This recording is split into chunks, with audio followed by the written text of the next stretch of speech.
The moment my mother-in-law said those words, I was scrubbing in for a thoracotomy. My hands were under the surgical light, antiseptic dripping down my wrists, and I could hear her voice echoing from 3 months earlier like it was happening right then in the operating room. She's not a real doctor, David. She's playing dress-up in a hospital. I was 28 years old. I had spent the last 11 years of my life working toward this exact moment. And somehow, standing there about to crack open a human chest cavity, I still felt like an imposter in my own body. But that's not where this story starts. It starts in 2008, in my parents' kitchen in Portland, Oregon. I was 17 years old, sitting at our dining table with my acceptance letter from the University of Washington. Full scholarship. Premieprogram. The letter was printed on thick cream paper, and I remember running my finger across the embossed seal over and over, not quite believing it was real. My father was at work. My mother was at the kitchen sink washing dishes. I told her the news. She turned around, dried her hands on a towel, walked over to me, and said exactly one sentence that changed the trajectory of the next 2 decades of my life. You know you're going to fail, right? Not that's wonderful. Not I'm proud of you. Not even that's nice. Just those 7 words. And here's the thing nobody tells you about parental rejection. Doesn't feel like criticism.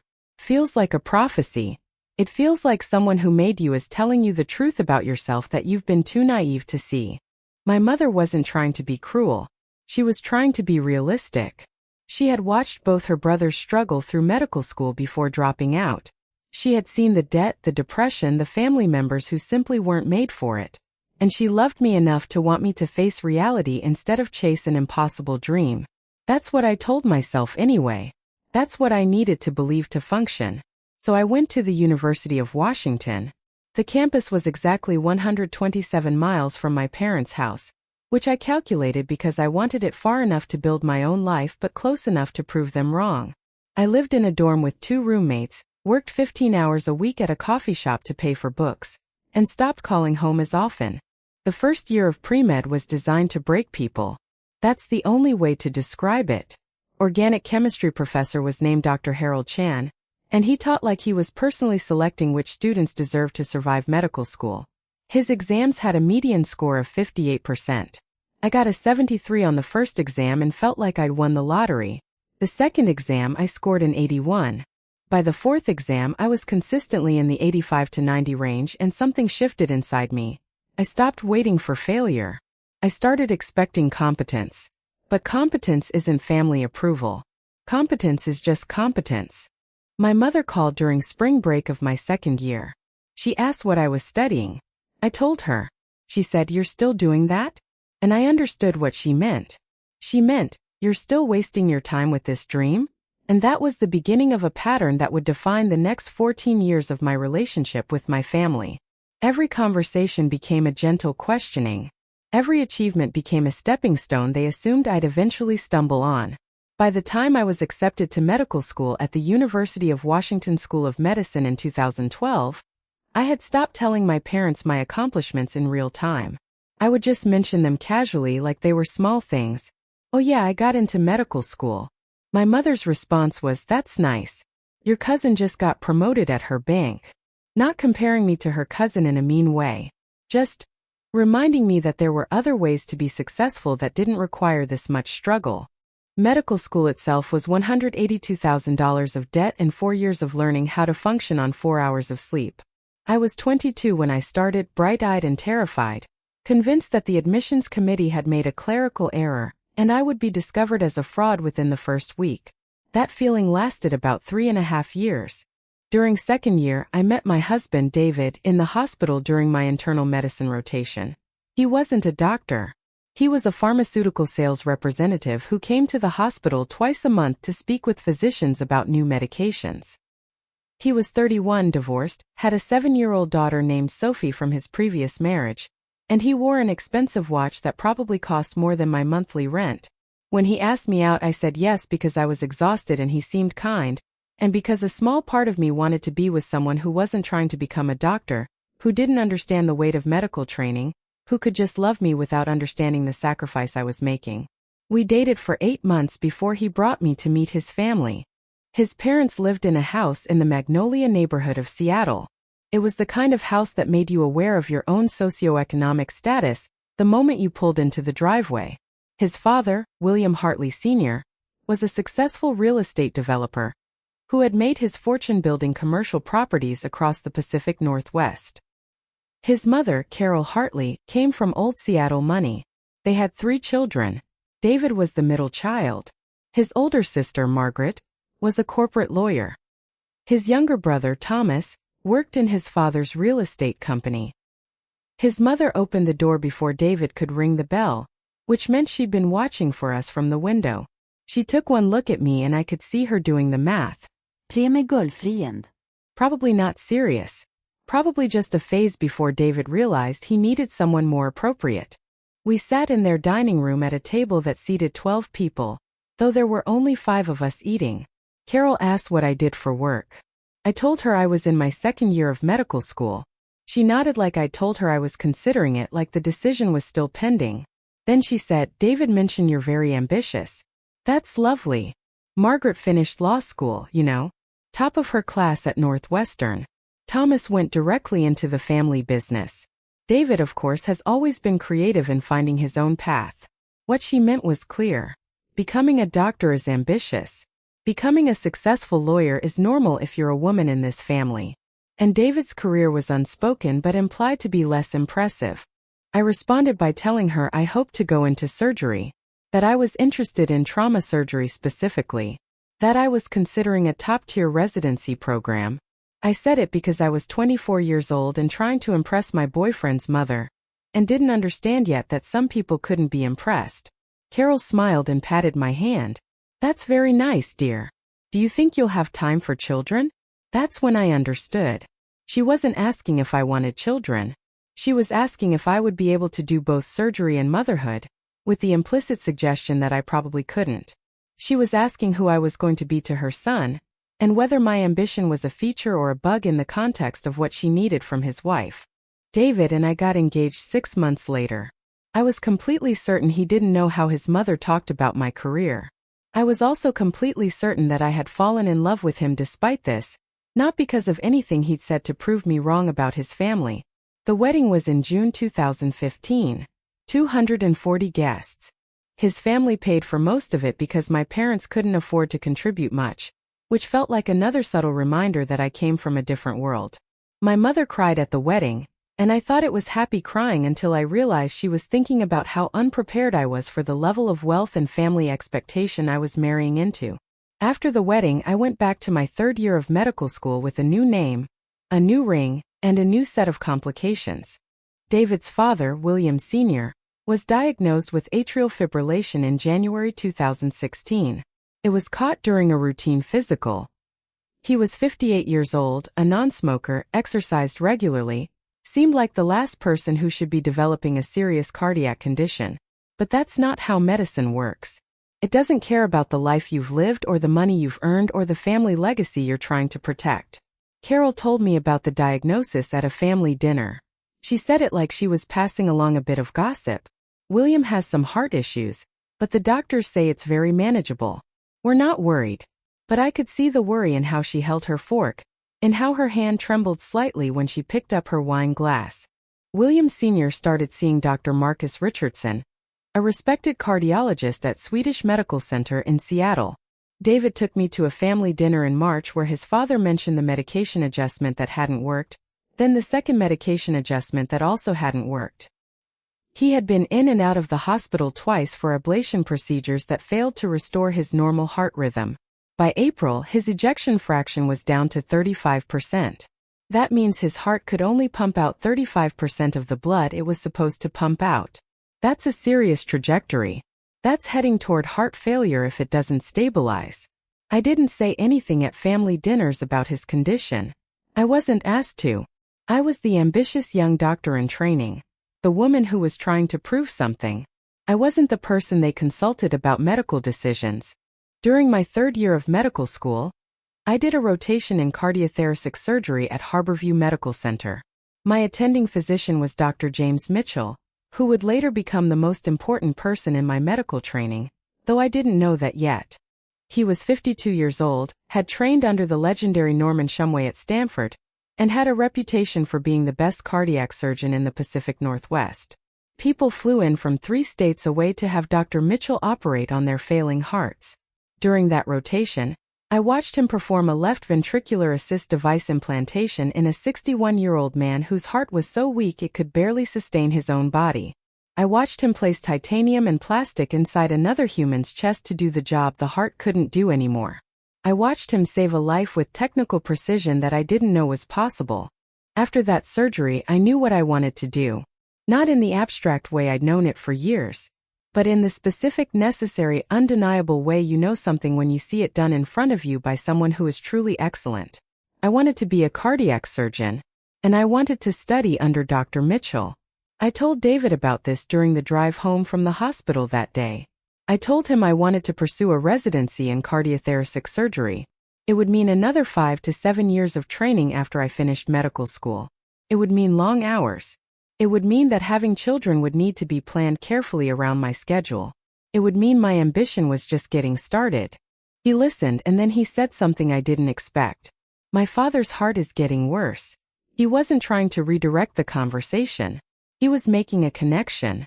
He was telling me something important about his family situation, and I think he was hoping I might be interested in understanding it from a medical perspective, not just a family perspective.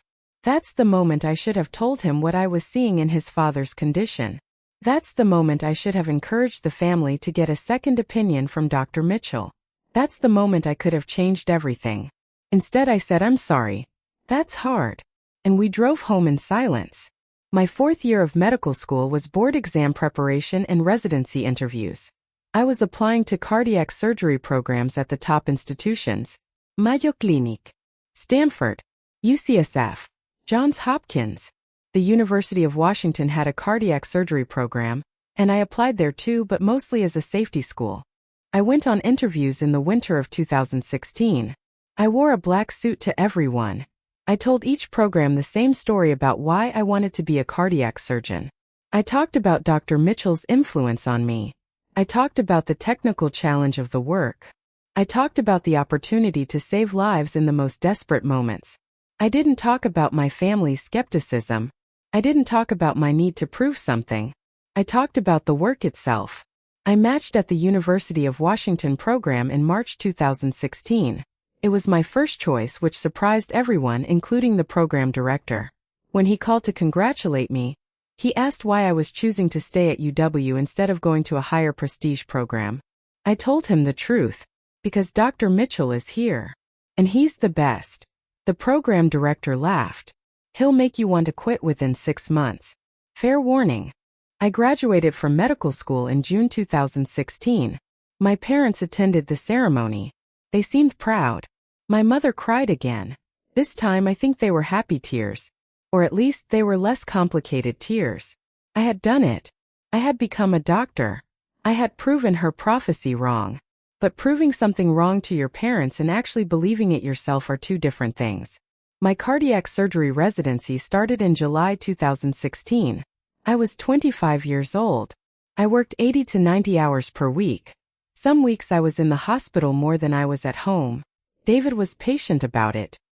His daughter Sophie was less patient. She was 9 years old and needed a stepmother who was actually present, and instead she got one who was learning how to sew cardiac valves onto mechanical pumps. During the first 6 months, I barely saw my attending physician, Dr. Mitchell, except across the operating room. I was too junior. I was mostly doing the unglamorous parts of cardiac surgery. I was holding retractors. I was tying knots.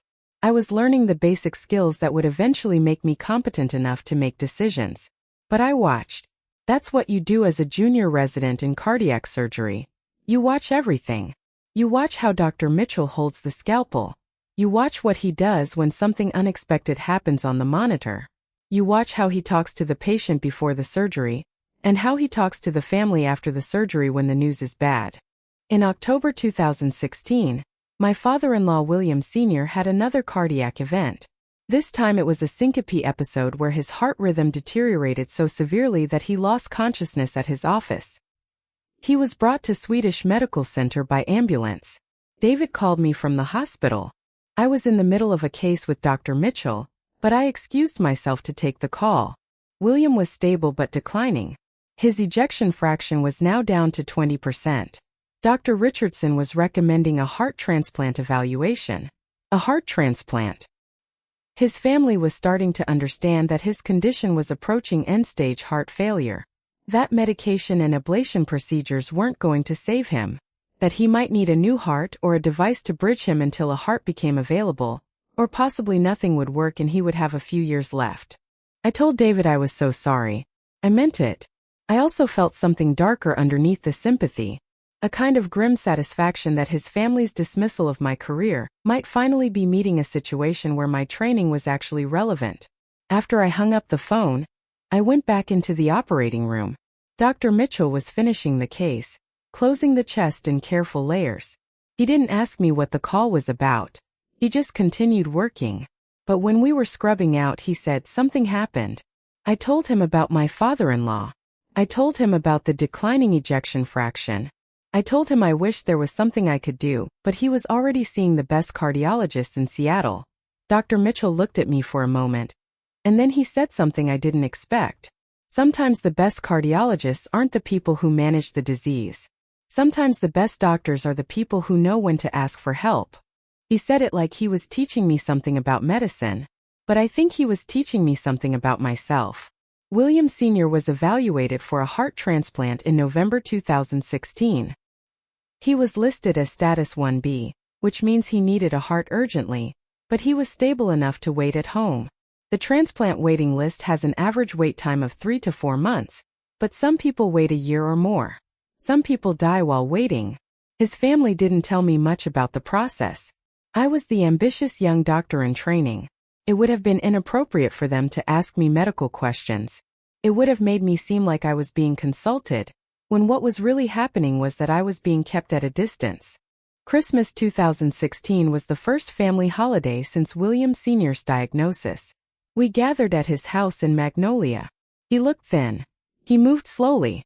He wore a small wireless device on his chest that monitored his heart rhythm and could alert his cardiologist if something was wrong. Carol had made the meal. Margaret brought her husband and their 2 children. Thomas brought his girlfriend. David brought me and Sophie. We sat at the 12-person table again. But this time the absence of William Sr.'s normal energy was overwhelming. He tried to engage with the conversation, but he tired easily. By dessert, he had excused himself to rest. After dinner, Carol pulled me aside in the kitchen. I thought she was going to ask me something about William's condition.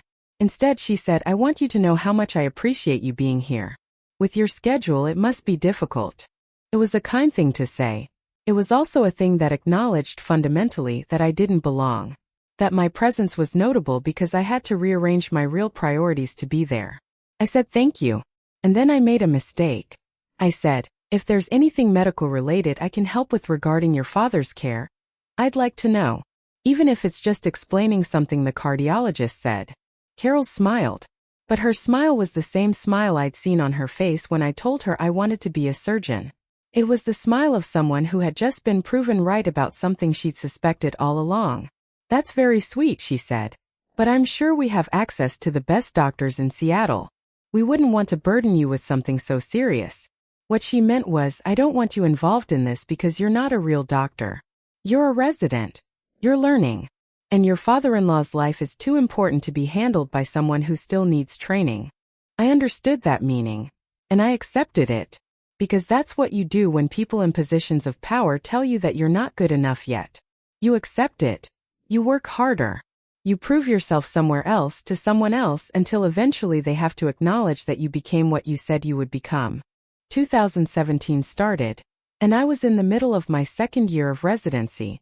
I was spending more time in the operating room now. Dr. Mitchell had started letting me do more complex parts of cases. I was placing central lines. I was doing part of the dissection. I was starting to feel competent in ways I hadn't felt before. David and I had started trying to have a baby. We had agreed that we would start trying in 2017, and if it didn't happen in the first year, we would reconsider given my schedule. It was a compromise neither of us fully believed in. He wanted children. I wanted a career.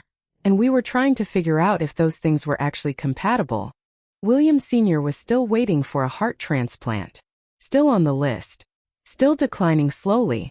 By March 2017, he was having more syncope episodes. By May, he had been hospitalized twice for acute decompensation. The transplant team was talking about whether he should be upgraded to status 1A, which would make him a higher priority on the list, because he was approaching the point where he would need mechanical support to stay alive. In June 2017, I found out I was pregnant. I was 26 years old. I was a surgical resident performing complex cardiac surgeries. And I was about to have the career disruption that everyone, including my own mother, had warned me about. I told Dr. Mitchell first. I was standing in the operating room after a case and I just said it. I'm pregnant. No preamble. No explanation.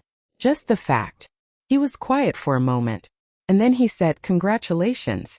How are you feeling?" That was it. He didn't tell me I was making a mistake. He didn't tell me it would be difficult. He just asked me how I was doing. I told him I was terrified. That I felt like I was finally getting competent in the operating room, and now I was going to have to step away for months. That I felt like I was letting everyone down. That I felt like everyone had been right all along about whether I could do this. He said, "Everyone is right. And you can still do this. Those things are both true." I went home and told David. He cried. He was so happy. And I felt both joyful and devastated at the same time.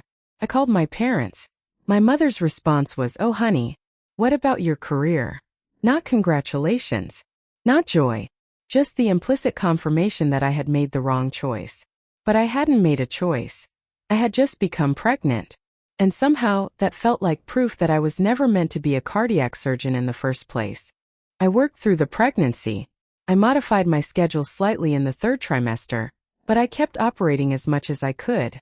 I wanted to prove that pregnancy didn't make me less of a surgeon. I wanted to prove that I could do both things. I wanted to prove everyone wrong about the fundamental incompatibility of motherhood and being a woman in cardiac surgery. Our daughter Emma was born on March 7, 2018. She weighed 6 pounds and 4 ounces. She had David's eyes in my hands.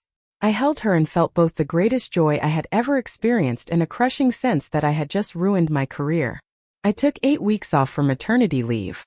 I spent those 8 weeks learning how to breastfeed, how to comfort a crying baby, how to feel like a person again after my body had been hijacked for 9 months. I spent those 8 weeks missing the operating room in a way that felt like grief. When I went back to work, I was a different surgeon. I was tired. I was emotionally stretched between two impossible things. I was trying to be present for my daughter, and also trying to prove that my ambition hadn't been diminished by motherhood.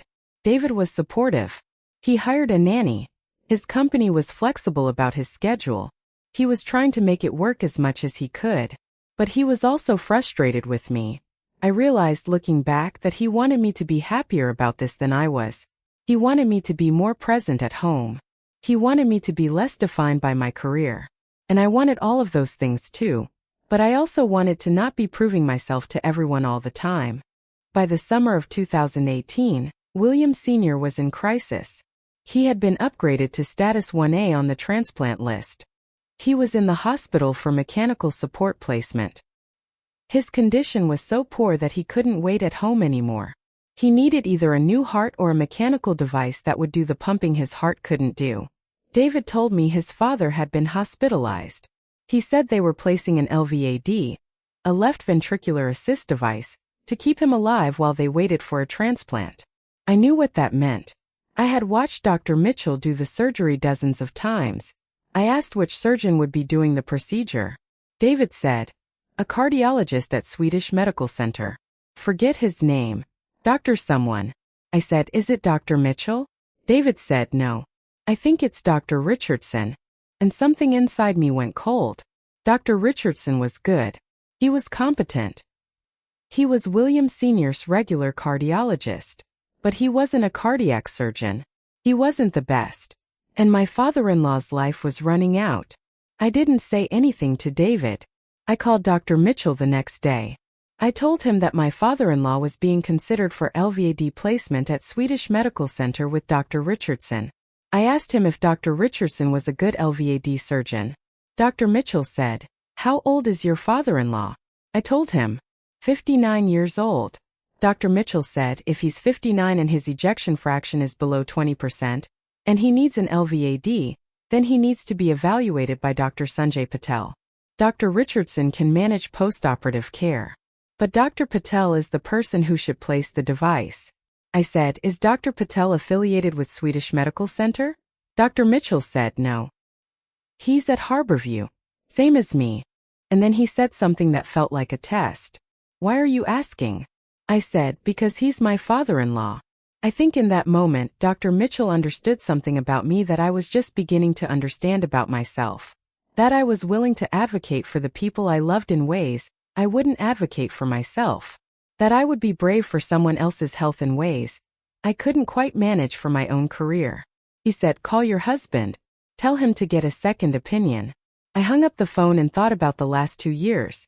Thought about every family dinner where I had stayed silent about my qualifications. Thought about every time Carol had implied that I wasn't quite good enough. Thought about the moment in the kitchen at Christmas when she told me not to burden myself with my father-in-law's care. And I realized that I had accepted their assessment of me. I had decided that they were right. That I wasn't a real doctor yet. That my opinion didn't count. That my training wasn't relevant. And I had let them believe it. But the truth was something different. The truth was that I was a second-year cardiac surgery resident trained by one of the best cardiac surgeons in the country. The truth was that I had assisted on dozens of cardiac cases. The truth was that I could tell the difference between an adequate surgeon and an excellent surgeon. The truth was that my training actually was relevant. Called David at work. I said, your father needs a second opinion. He said, for what? I said, for the LVAD placement. I think he should be evaluated by Dr. Sanjay Patel at Harborview. There was a pause. And then David said, can you help us make that happen? That's when I stepped across the line. That's when I stopped being the ambitious young resident who was trying to prove something and started being the cardiac surgeon who had something useful to offer. I called Dr. Patel. I didn't go through the normal channels. I called him directly in his office at Harborview. I told him that my father-in-law was a 59-year-old man with an ejection fraction of 17% who had been evaluated for LVAD placement at another institution. Dr. Patel said, send me his records. David gathered the cardiac catheterization results, the echocardiography reports, the hospitalization notes. He sent them to Dr. Patel's office. Dr. Patel reviewed them and called me back within 48 hours. Your father-in-law needs to be seen, he said. His anatomy might be a challenge for the standard device. He may need a different approach. Bring him in. William Sr. came to Harborview on a Tuesday in July 2018. I met him in Dr. Patel's office. He looked worse than I had ever seen him. His lips had a slight bluish tint, which meant his oxygen saturation was dropping. He was breathing heavily from the exertion of walking across a parking lot. Carol came with him. Margaret came. Thomas came. David came. And I was standing there in my white coat with MD printed after my name, and I could feel the shift in how they were looking at me. I wasn't the ambitious young resident anymore. I was the person who had saved them from making a medical mistake. Dr. Patel examined William Sr. He looked at his cardiac imaging. He reviewed his catheterization data. And then he said something that would define the next year of our family's life. Your ejection fraction is very low. You absolutely need mechanical support. But your anatomy is unusual. Your aorta is smaller than normal. The standard LVD won't fit properly.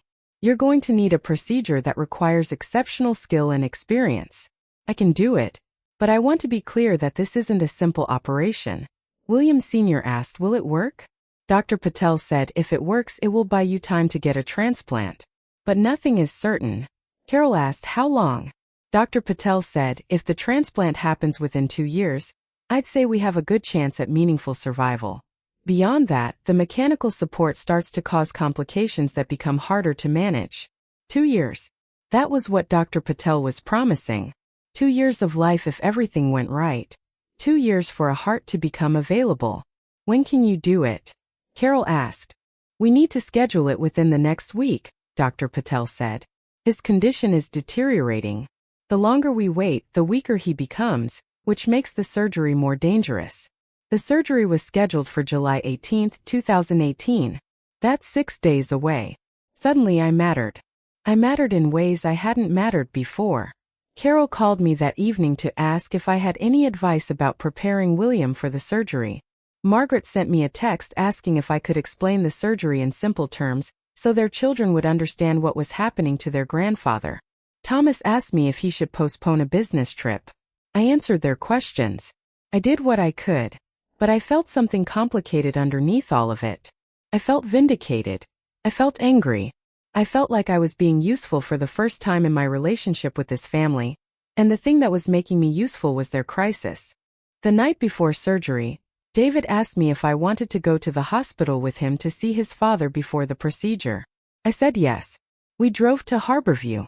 William Sr. was in a hospital room on the cardiac floor. He was in a gown. His heart monitor was beeping steadily. He looked small. He looked afraid. David held his hand. Carol sat on the edge of the bed. I stood a little distance away, not quite sure what role I was supposed to play. William Sr. looked at me and said, "Will I survive this?" That's a question I get asked sometimes as a resident. Will I survive the surgery? And the honest answer is always a variation of the same thing. Maybe. I don't know. It depends on factors we can't control. But I'm learning that what people want when they ask that question isn't necessarily a medical answer. What they want is reassurance that someone is going to be paying attention, that someone is going to care about whether they live or die, that someone is going to do everything possible to protect them. I said, "Dr. Patel is the best person to do this surgery. He's going to take excellent care of you, and I'm going to be here tomorrow checking on you afterward." It wasn't a promise that he would survive, but it was a promise that I would be present. And for some reason that seemed to comfort him. July 18, 2018 started early. I woke up at 5 in the morning even though I wasn't scheduled to be in the operating room. Emma was sleeping next to me. David was already awake, getting ready to go to the hospital. I drove separately. I wanted to be in the hospital in my capacity as a resident, not as a family member. I wanted to be useful in a professional way. I found Dr. Patel in the cardiac surgery pre-op area. I asked if I could observe the case. He looked at me for a moment and then he said, "You assisted on the LVAD placement with me 2 months ago." I had. I remembered it clearly. A 73-year-old woman with a failing heart, and Dr. Patel had guided me through part of the sternotomy, which is the incision that opens the chest. "How much have you seen?" Dr. Patel asked. I told him I had assisted on 6 LVADs, that I had watched him do at least 30 more, that I understood the anatomy and the technical challenges. "Your father-in-law's anatomy is unusual," Dr. Patel said. "His aorta is very small. We're going to have to be creative. You want to watch?" I said yes. William Sr. was brought to the operating room. He was already sedated. His body was small on the operating table. We prepped his chest with antiseptic solution that turned his skin an orange-brown color. The draping began. The surgical nurses positioned equipment. And then Dr. Patel made the first incision. The sternotomy is one of the most aggressive surgical incisions. It goes straight down the middle of the chest, through the skin, through the fascia, and then uses a saw to cut through the sternum itself. The sound of the sternal saw is something you never forget. It's a high-pitched whine that vibrates through the operating room. Watching that saw cut through my father-in-law's chest cavity, while I stood in the operating room with a full view of what was happening, was one of the strangest experiences of my medical training. Because I was simultaneously two people. I was the surgical resident learning from an expert. And I was the daughter-in-law watching her father-in-law's body being opened up in hopes of extending his life. The dual experience was destabilizing.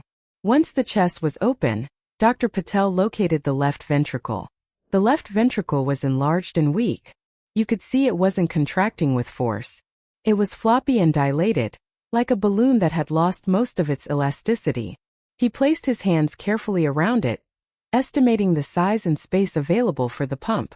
"The challenge," Dr. Patel said to me, "is fitting the inflow cannula. If we place it in the traditional spot, it won't reach. The ventricle is too small relative to the device. We need an alternative approach." And then he did something I had never seen done before. Instead of placing the inflow cannula in the standard location, he created a novel approach by modifying the location of the inlet to account for the unusual anatomy. It was beautiful in a way that only surgeons would understand. It was solving a problem with anatomy and physics and the physical courage to do something that hadn't been done the same way before. The procedure took 4.5 hours. By the time it was done, William Sr. had a mechanical pump inside his chest. His own heart was still there, still beating weakly. But the device would do the work his heart couldn't do. It would keep blood circulating through his body. As he was being closed, Dr. Patel looked at me and said, "You see what's happening here?" I said yes. He said, "This is cardiac surgery at its best and worst. We're fixing a problem we can't actually fix.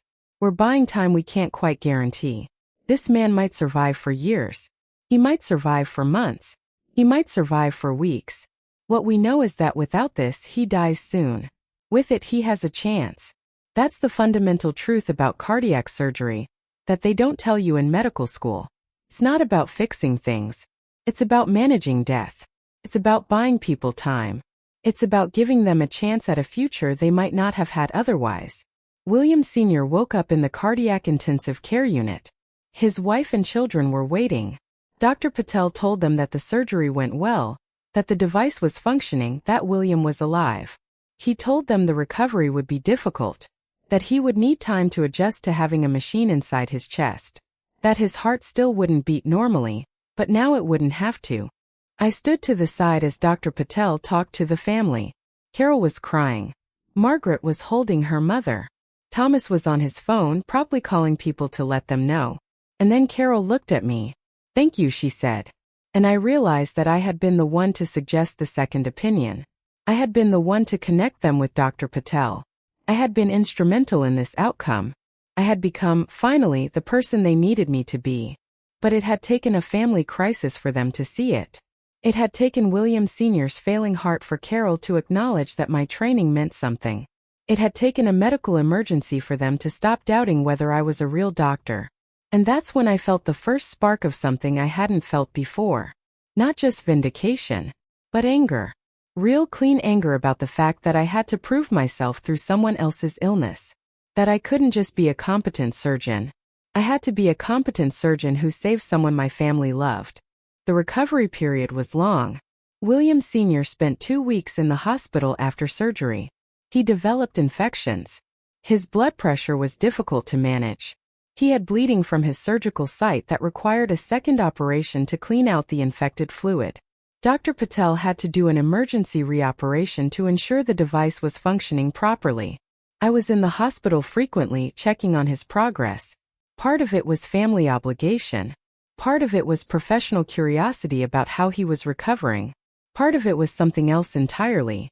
It was the need to be the person who was watching, the person who cared, the person who understood the medical reality of what was happening.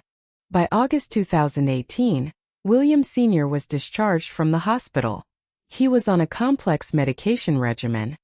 He had an LVAD controller that he had to carry with him at all times. He had a power pack that needed to be worn on his body. He had to be careful about infections because any infection could damage the pump. He had to see Dr. Patel monthly for monitoring. He was alive. That was the most important fact. But his life had fundamentally changed. He was no longer a healthy man who happened to have a heart condition. He was a man whose heart was being replaced by a machine. The months after his recovery, things shifted in my family dynamics. Carol called me regularly with questions about William's care. Margaret asked me to help explain the LVAD technology to her children. Thomas asked me what signs to look for that something was going wrong. I answered their questions. I explained the medication doses. I helped them understand what the device was doing. And slowly, I became the person in the family who understood this particular health crisis. But I also became something else. I became the person who had been right about something important. And you can see how that changes family dynamics. Suddenly, my ambition wasn't something to be gently discouraged. It was something that had practical value. It was a Pyrrhic victory. In 2018 and 2019, I continued my cardiac surgery residency while my father-in-law learned to live with a mechanical heart. I worked 70 to 80 hours a week. I missed important moments with Emma. I was usually exhausted. I performed increasingly complex surgeries. I started to develop the confidence that comes from repetition and competence. And somewhere in there, something shifted inside me about why I was doing this. I had started out wanting to prove something to my parents. Then I wanted to prove something to David's family. Then I wanted to prove something to myself. But by the end of 2018, I realized that I just wanted to be a good cardiac surgeon. I wanted to help people. I wanted to do the technical work well. I wanted to be the kind of doctor that I would want taking care of my family. William Sr. was on the transplant list for over a year. Some of that time he was healthy enough to be at home. Some of that time he was hospitalized with complications. Dr. Patel explained that the LVAD had given him time, but it also came with problems. The artificial surface of the pump can trigger blood clotting. He had to be on powerful blood thinners. He had recurrent infections. His kidney function was declining due to the stress of the surgery and the medications. But he was alive. In September 2019, a donor heart became available. William Sr. was called in for a heart transplant. The surgery lasted 8 hours. Dr. Patel removed the LVAD and the diseased heart and transplanted a new heart from a brain-dead donor who had been an organ donor. William Sr. woke up with a human heart beating inside his chest. A young person's heart. A heart that had been given to him as a final gift from someone he would never know. For the first 6 months after transplant, he did well. He felt better than he had in years. He could breathe easily. He could climb stairs without stopping. He could spend time with his grandchildren without feeling exhausted. The family threw a party in November 2019. It was at their house in Magnolia. 50 people. A catering company. A cardiologist friend of William Sr.'s giving a toast about the miracle of modern medicine. Carol pulled me aside that evening. We were in the kitchen away from the party. She said, "I want you to know that I know what happened. I know that without you we might have taken a different path. I know that you probably saved my husband's life." I said, "I just made a phone call." She said, "You did more than that. You advocated for my husband when we didn't know we needed someone to advocate for him.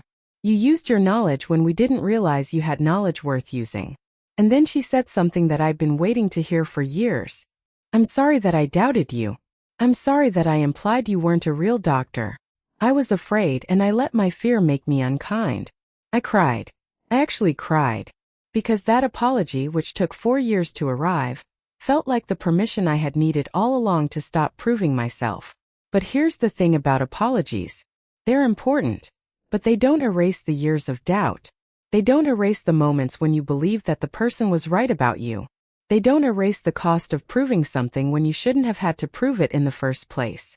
In 2020, I continued my residency. By now I was in my 4th year of 5. I was competent in the operating room. I could perform complex surgeries under supervision. I was starting to understand that I had the technical skills and judgment to be a very good cardiac surgeon. But there was something else happening too.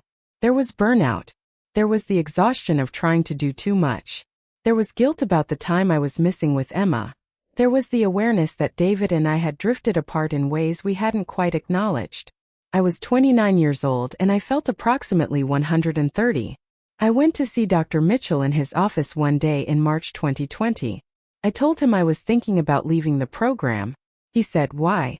I said, "Because I'm tired. Because I have a daughter who barely knows me.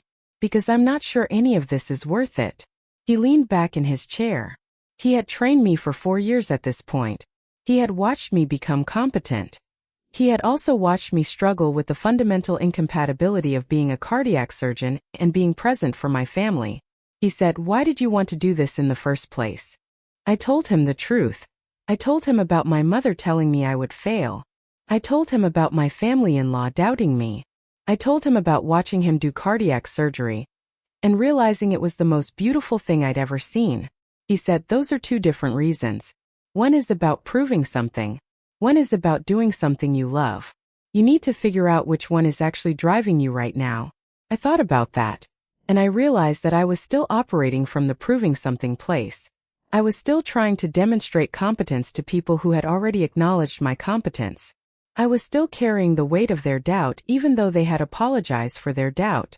I said, "What if I can't have both? What if I can't be a good cardiac surgeon and a good mother?" He said, "Then you need to be honest about which one you want more. But I'll tell you something. The best surgeons I know are the ones who have lives outside of the operating room. They have families. They have balance. They have perspective. You're trying to sacrifice everything for this career as a way of proving something. But you already proved it. Your father-in-law has a human heart beating in his chest because of decisions you made. You already proved it. I stayed in the program. I made it through my 4th year, my 5th year, my board exams. In June 2021, I graduated from my residency. I was a fully trained cardiac surgeon. I was 30 years old. The graduation ceremony was held at the University of Washington. My family attended. David and Emma. My parents, who looked proud in ways they hadn't looked before. David's parents, who sat in the audience with tears in their eyes because they understood, finally, what I had become. After the ceremony, my mother hugged me for a long time. She said, "I was wrong about you. I'm sorry it took me so long to understand that." And I realized something in that moment. I realized that my mother's doubt had nothing to do with whether I was actually competent.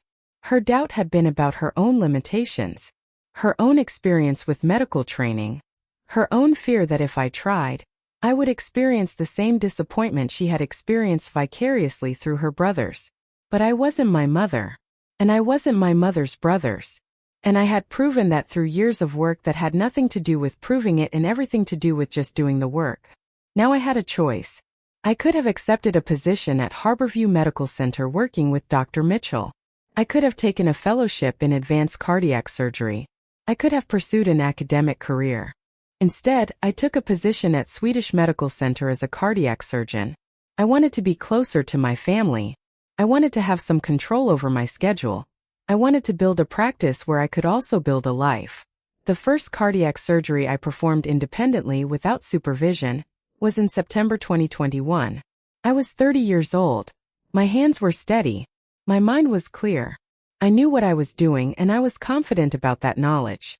The patient was a 67-year-old man with severe aortic stenosis. His aortic valve was calcified and barely opening, which meant his heart was working too hard to pump blood through that narrow opening. He had been approved for an aortic valve replacement. I would be removing his diseased valve and replacing it with a prosthetic one. I scrubbed in. The surgical nurses knew me. They had trained with me during my residency. They trusted me. That trust mattered. That confidence in the team mattered. I made the incision. I found the aorta. I opened it carefully. I could see the diseased valve, this calcified structure that had been restricting blood flow for years. I removed it. I placed the new valve into position. I stitched it in place with precision that felt almost meditative. When the case was done and the patient was stable and his new valve was functioning properly, I felt something release inside me. It was the feeling of having arrived somewhere I'd been trying to get to for 14 years. I was a cardiac surgeon, not a resident who was learning, not a woman trying to prove something. A cardiac surgeon who could perform complex operations and do them well. But here's what I didn't expect. I didn't expect the weight to still be there. I didn't expect that becoming the thing I'd been trying to become wouldn't erase the cost of becoming it. Emma was 9 years old by the time I finished my residency. I had been working 70 to 80 hours per week for her entire childhood. She had spent more time with nannies than with me. David and I had drifted so far apart that we were basically co-parenting from separate emotional places. In early 2022, David and I separated. It wasn't dramatic. It wasn't a sudden realization that we didn't love each other. It was the slow recognition that we had built a life together without actually building a life together. That we wanted different things and we had both made compromises that we had slowly come to resent. I moved into a smaller house. Emma lived with me half the time. David got Sophie more because Sophie's relationship with her father had been the most important thing to him all along, and I think he finally felt like he could be honest about that. It was sad, but it was also honest. And I think we both needed that honesty. By 2023, I was an established cardiac surgeon at Swedish Medical Center. I had a growing practice. I had a reputation for being technically skilled and compassionate with patients. I was accepted into the mechanical circulatory support program, which meant I could manage patients like my father-in-law had been managed, patients with failing hearts who needed devices to keep them alive. And then, in April 2023, something unexpected happened. William Sr. had been doing well for over 3 years post-transplant. But transplanted hearts have a finite lifespan. The immune system is always working against them, even with medication to suppress it. After about 7 to 10 years, many transplant hearts start to fail. His cardiologist had been monitoring him closely. In April 2023, his cardiac function started to decline. His ejection fraction, which had been normal post-transplant, dropped to 40%, then to 30%, then to 25%. The transplanted heart was starting to fail, and there was no option to do another transplant. He was too old. He had too many comorbidities. The transplant team told him that they needed to consider his goals of care. What they meant was, your transplanted heart is failing, and we don't have another one to give you.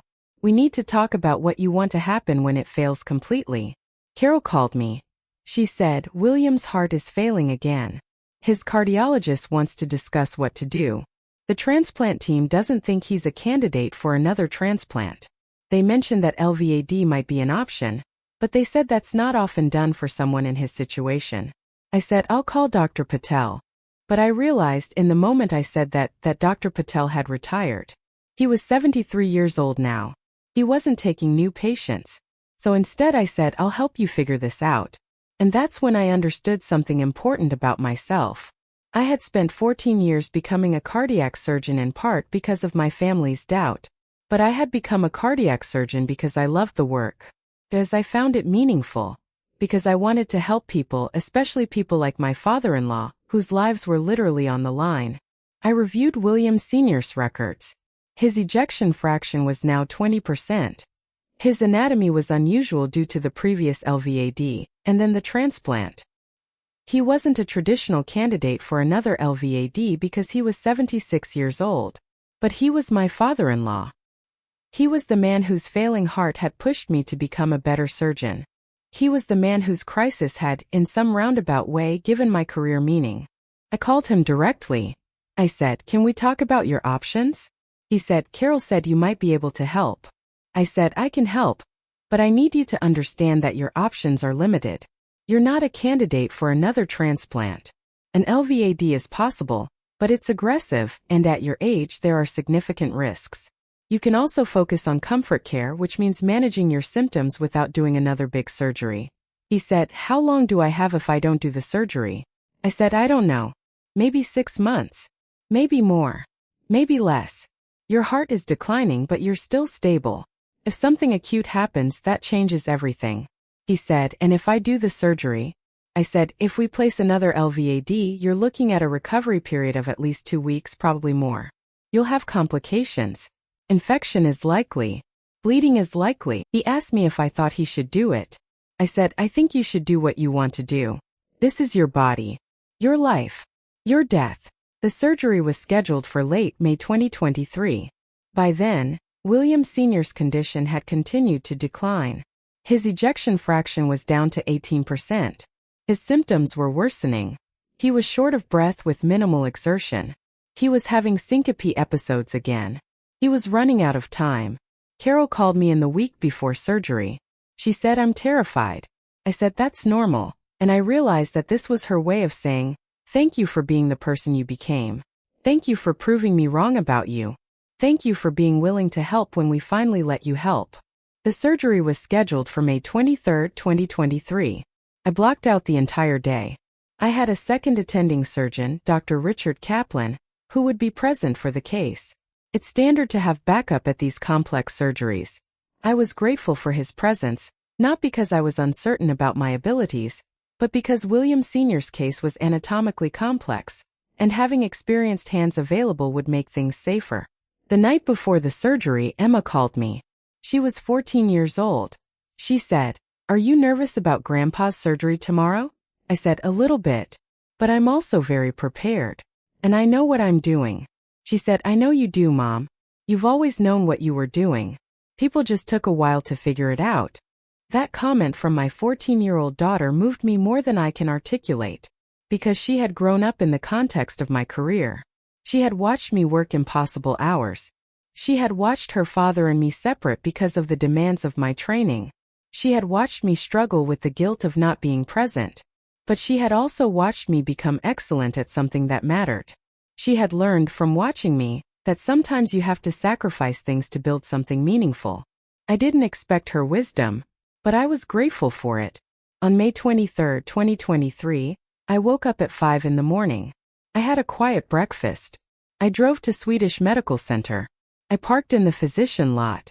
I went through the surgical locker room, changed into surgical scrubs, and made my way to the operating room.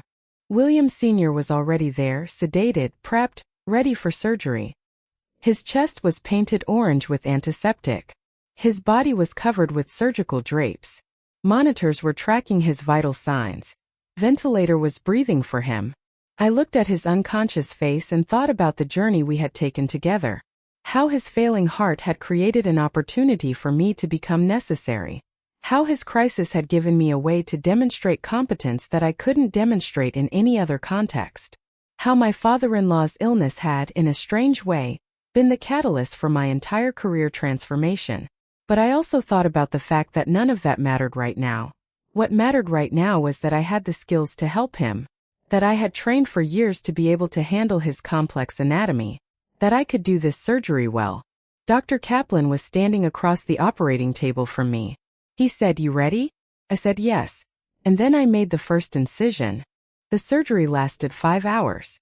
His previous LVAD had left significant scarring and adhesions, which meant I had to carefully dissect through old surgical planes to reach the heart. His previous transplant had altered his anatomy, which meant the placement of the new device required careful consideration of where we could fit it. At one point, about 3 hours into the surgery, I was dissecting carefully around the aorta when I felt a subtle change in the tissue resistance. I knew immediately what was happening. There was a small tear in the aorta, a fraction of an inch, almost nothing. But in cardiac surgery, nothing is ever almost nothing. I said, "I have an aortic injury." Dr. Kaplan moved closer. "Where?" I showed him. I had already begun controlling the bleeding with gentle pressure and careful dissection. I said, "I can repair it. It's small." He said, "Do it." I placed a small venous patch over the injury site, stitching it in place with meticulous technique. It took 30 minutes. It added time to the surgery, but it was necessary. After I had stabilized the aorta, I continued with the LVAD placement. I positioned the pump. I placed the inflow and outflow cannulas. I checked the positioning with careful attention to ensure the device would function optimally. When the LVAD was in place and the lines were secured, I asked for the pump to be started. The device began to whir to life. The mechanical sound of the pump replacing his heart function was something I had heard dozens of times, but it never became routine. It was always a moment of significance. William Sr.'s blood pressure stabilized.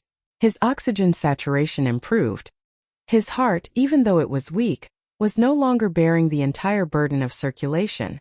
The machine was doing the work. "Beautiful," Dr. Kaplan said. And he meant it. We closed his chest carefully layer by layer.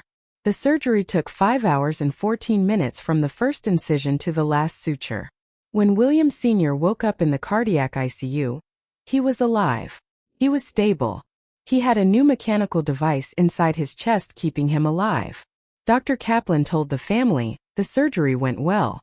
There was one moment where we encountered an aortic injury, but it was managed successfully.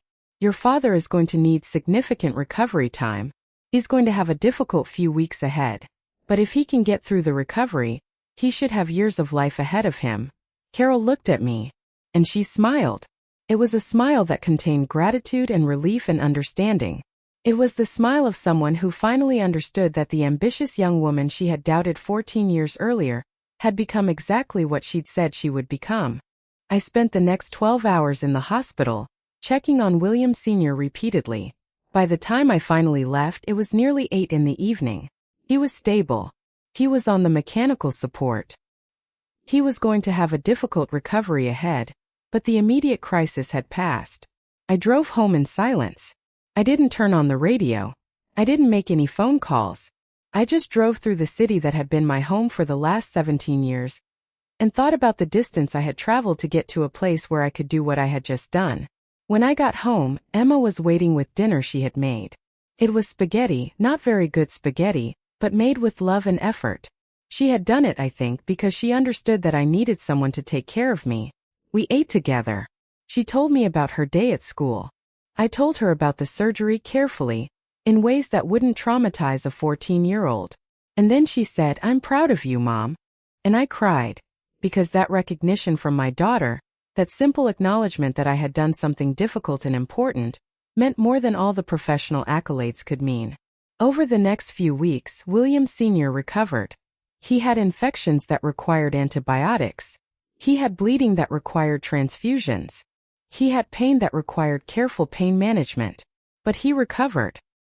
His heart function remained low, but the mechanical support was keeping him alive.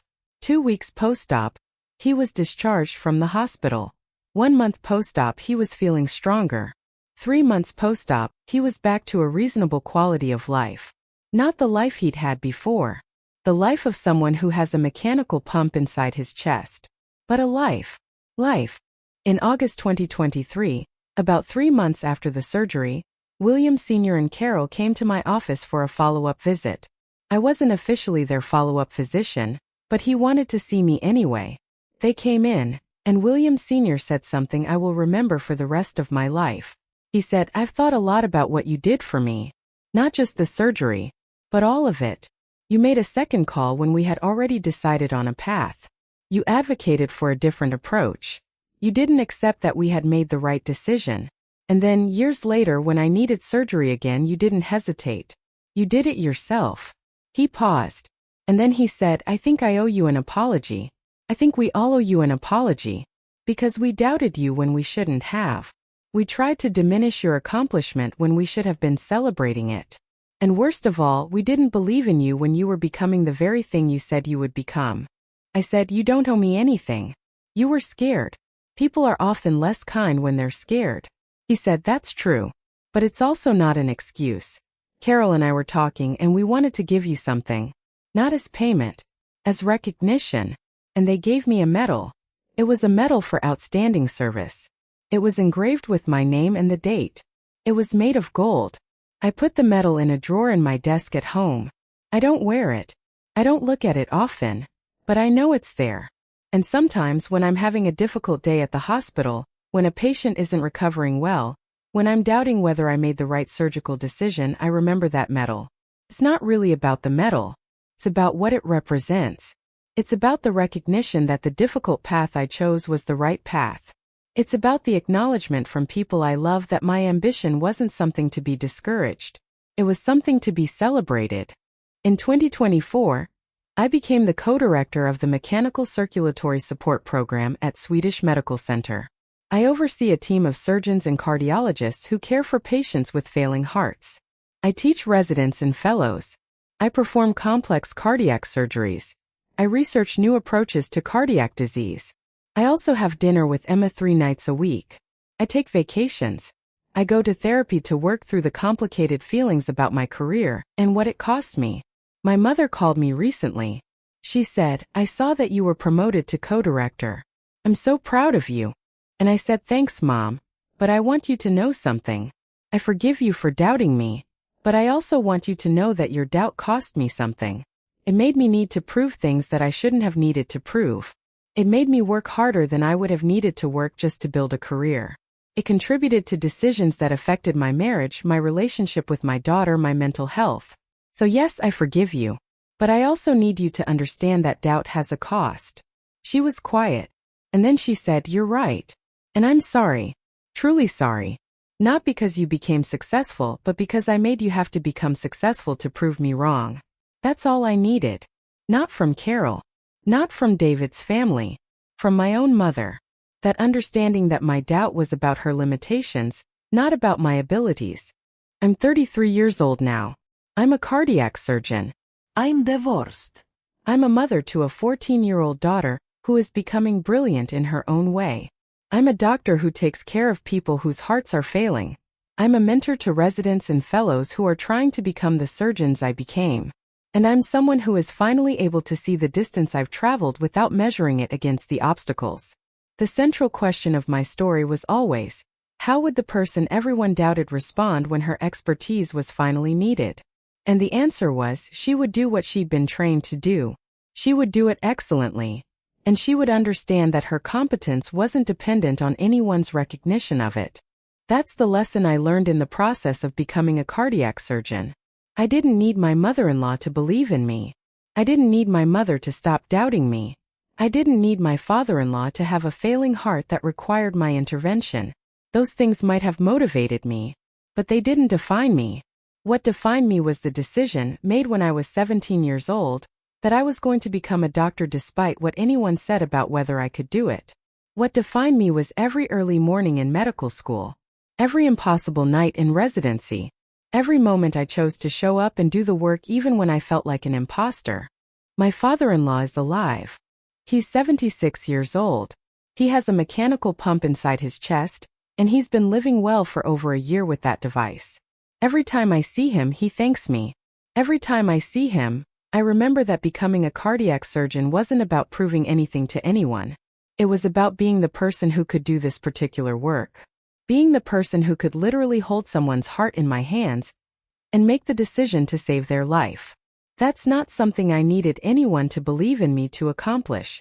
That's something I accomplished because I believed in myself when no one else did. And that makes all the difference.